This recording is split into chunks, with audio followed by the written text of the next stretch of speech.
सभी अग्रवाल जिन्हें अग्रबंधु कहा जाता है श्री श्री 1008 महाराजा अग्रसेन जी की ही संतान है। तो बात उस समय की है जब महाभारत कालीन द्वापर युग अपनी चरम सीमा पर था, यानी कि पूर्णता पर था। आपको जानकर बहुत अच्छा लगेगा कि अग्रवाल सूर्यवंशी श्री राम जी के वंशज हैं। जी हाँ, ये सच है। तो बात उस समय की है जब महाभारत कालीन द्वापर युग अपनी चरम सीमा पर था, यानी कि पूर्णता पर था। जैसा कि आप सभी जानते हैं, श्री राम जी के दो पुत्र थे, लव और कुश।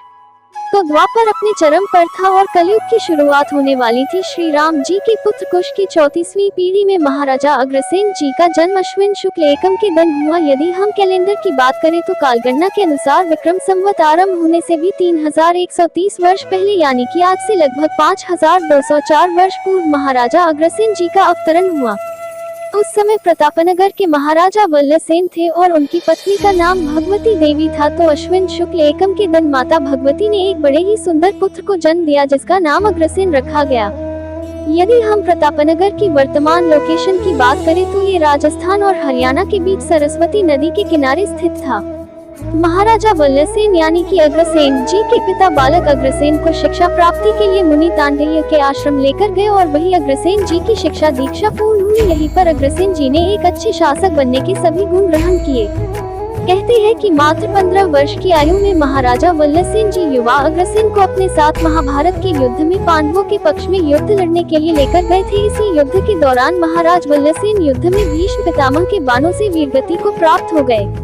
पिता की इस तरह से युद्ध में वीरगति को प्राप्त हो जाने पर अग्रसेन जी को कभी सदमा लगा, वो बेहद शोकाकुल हो गए। तब स्वयं भगवान श्री कृष्ण ने अग्रसेन जी को शोक से उबरने का दिव्य ज्ञान दिया और अपने पिता का राजकाज संभालने का निर्देश दिया। श्री कृष्ण की आज्ञा का पालन कर अग्रसेन जी ने राजगद्दी पर बैठना स्वीकार कर लिया। समय बीतता चला गया। अग्रसेन जी जन जन के प्रिय राजा थे। वे बड़े ही दयालु और प्रजा रक्षा के लिए सदैव तत्पर रहते थे। प्रजा को वो अपने बच्चों की तरह मानते थे। जब अग्रसेन जी विवाह योग्य हुए तो एक विवाह स्वयंवर में गए। नागराज प्रमुख ने अपनी सुंदर विवाह योग्य पुत्री माधवी के विवाह के लिए एक भव्य स्वयंवर का आयोजन किया। इस स्वयंवर में न केवल राजा महाराजा मानव गंधर्व बल्कि देवतागण भी उपस्थित स्वयंवर की सभा सजी हुई थी। स्वयंवर में देवताओं के राजा इंद्र भी मौजूद थे। देवी माधवी ने सभी की ओर देखा, किंतु देवी माधवी की नजर युवा अग्रसेन पर जाकर टिक गई। माधवी ने सभी को छोड़कर महाराजा अग्रसेन जी को अपने वर के रूप में चुन लिया। देवी माधवी द्वारा अग्रसेन जी को अपने वर के रूप में चुन लेने पर देवराज इंद्र को अपने आप को बेहद अपमानित महसूस करने लगे। वो क्रोधित हो गए और गुस्से में वहां से चले गए। इंद्रलोक जाने के बाद उन्होंने महाराजा अग्रसेन जी की नगरी प्रतापनगर में अकाल की स्थितियां बना दी। वर्षों वर्ष तक के लिए वर्षा रोक दी। अब प्रतापनगर की जनता भूख प्यास से तपने लगी। महाराजा अग्रसेन जी जनता के दुख से बहुत दुखी थे। उन्होंने अपने राजकोष और अन्न के भंडार को प्रजा के लिए खोल दिए, मगर फिर भी पानी की समस्या जो की त्यों थी। आखिर वो पानी कहाँ से लाते? सारे कुएं तालाब सूख चुके थे, यहाँ तक कि राजमहल का कुआं भी सूख गया। प्रजा की ऐसी दशा देख महाराजा अग्रसेन जी बहुत परेशान थे। वो समझ नहीं पा रहे थे कि क्या करें। एक दिन भोलेनाथ शिव ने उन्हें सपने में अपनी कुलदेवी की आराधना और तपस्या करने के लिए कहा। प्रतापनगर को इस संकट से बचाने के लिए महाराजा अग्रसेन जी माता लक्ष्मी जी की कठोर तपस्या शुरू कर दी। महाराजा अग्रसेन जी की कठोर तपस्या से कुलदेवी माता लक्ष्मी जी प्रसन्न हुई और प्रसन्न होकर अग्रसेन जी को इस समस्या का हल बताया कि कैसे प्रतापनगर के अकाल को दूर दिया जा सकता है। माता लक्ष्मी जी ने अग्रसेन जी को आदेश दिया कि यदि तुम कोल्हापुर के राजा नागराज महीर्त की पुत्री के विवाह करते हो तो राजा नागराज महीर्त की शक्तियां भी तुम्हें प्राप्त हो जाएंगी और फिर तुम इंद्र को तुमसे लड़ने के लिए 1000 बार सोचना होगा। प्रजापालक राजा अग्रसेन जी एक विवाह में ही विश्वास रखते थे, किंतु कुलदेवी लक्ष्मी जी के आदेश और प्रजा की रक्षा के लिए उन्होंने दूसरा विवाह करना स्वीकार कर लिया। उन्होंने राजा नागराज महीर्त की पुत्री राजकुमारी सुंदरावती से दूसरा विवाह किया और तब इंद्रदेव को विवश होकर उनके नगर में वर्षा करनी पड़ी। इस तरह प्रजापालक महाराजा अग्रसेन जी ने प्रतापनगर को अकाल के घोर संकट से बचाया। अब महाराजा अग्रसेन जी के दो नाग वंशों से संबंध स्थापित हो जाने के बाद महाराज अग्रसेन जी के राज्य में अपार सुख समृद्धि बढ़ने लगी। इधर देवराज इंद्र को भी अपनी लगती का एहसास हो गया कि उन्होंने अनावश्यक ही अग्रसेन जी को परेशान किया। तब देवराज इंद्र ने अग्रसेन जी से मैत्री का प्रस्ताव रखा, जिसे महाराजा अग्रसेन जी ने स्वीकार किया। दोस्तों, दो नाग वंशों से संबंध होने के कारण अग्रबंधु नागों को अपने मामा मानते हैं। महाराजा अग्रसेन जी अपनी दोनों रानियों और प्रजा के साथ सुखपूर्वक राज्य कर रहे थे। वो अपने राज्य को बढ़ाना चाहते थे, लेकिन इसके लिए वो खून खराबा कर युद्ध कर किसी और का राज्य हथियाने में विश्वास नहीं करते थे। तो उन्होंने अपने राज्य के विस्तार के लिए एक नए राज्य की स्थापना पर विचार किया।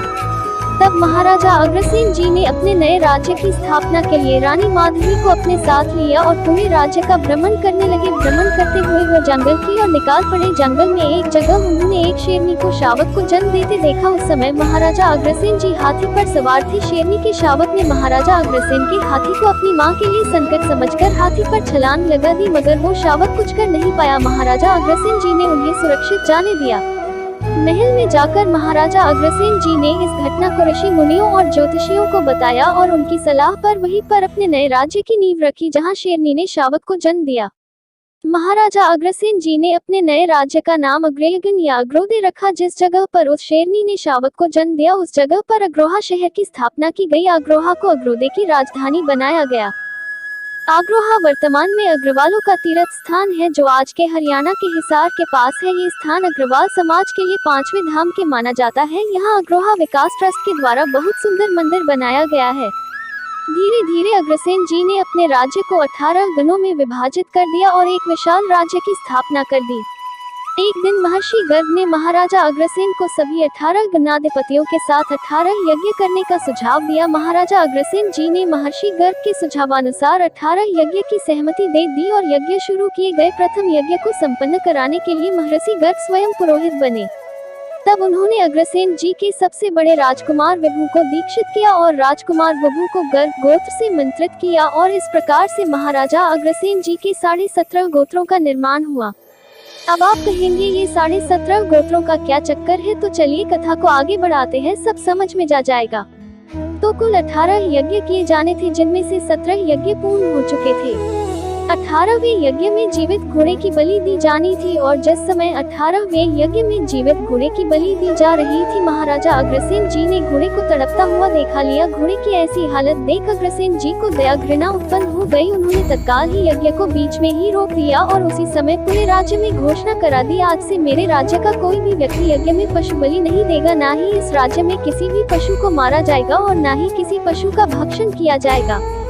तो 18वां यज्ञ अब अधूरा ही रहा गया, लेकिन उस समय यज्ञ में पशु बलि अनिवार्य थी, जिसके बिना एक गोत्र अधूरा रह जाएगा। ऋषियों ने ऐसा कहा। महाराजा अग्रसेन जी ने कहा, ठीक है, गोत्र अधूरा रह जाए तो रह जाने दो, लेकिन अब कोई पशु हत्या नहीं होगी। और इस तरह से एक गोत्र अधूरा ही रह गया और 17.5 गोत्र ही बने।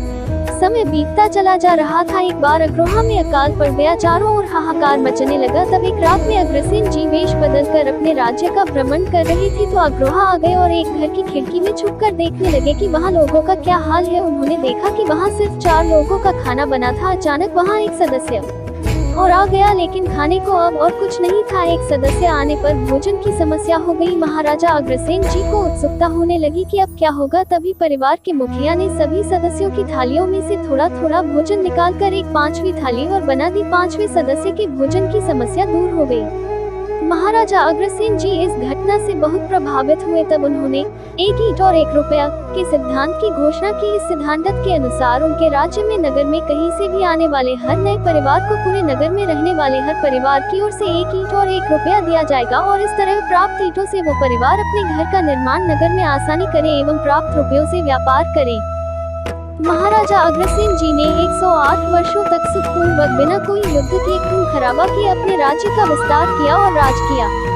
एक दिन महाराजा अग्रसेन जी की कुलदेवी महालक्ष्मी ने उन्हें धरती लोक से विदा लेने के लिए कहा। तब महाराजा अग्रसेन जी आग्नेय गणराज्य का शासन अपने ज्येष्ठ पुत्र विदु के हाथों में सौंपकर तपस्या करने चले गए और वही तपस्या के दौरान यह नश्वर शरीर छोड़कर परमधाम को चले गए। तभी से महाराजा अग्रसेन जी के जन्मदिन अश्विन शुक्ल एकम यानी कि नवरात्रि के प्रथम दिन उनकी जयंती के रूप में धूमधाम से मनाया जाता है।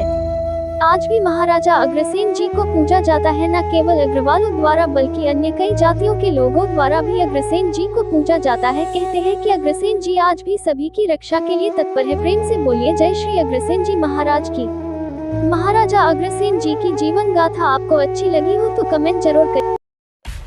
सब्सक्राइब कीजिए हमारे चैनल को और बेल आइकॉन को दबाइए हमारी लेटेस्ट वीडियो सबसे पहले देखने के लिए।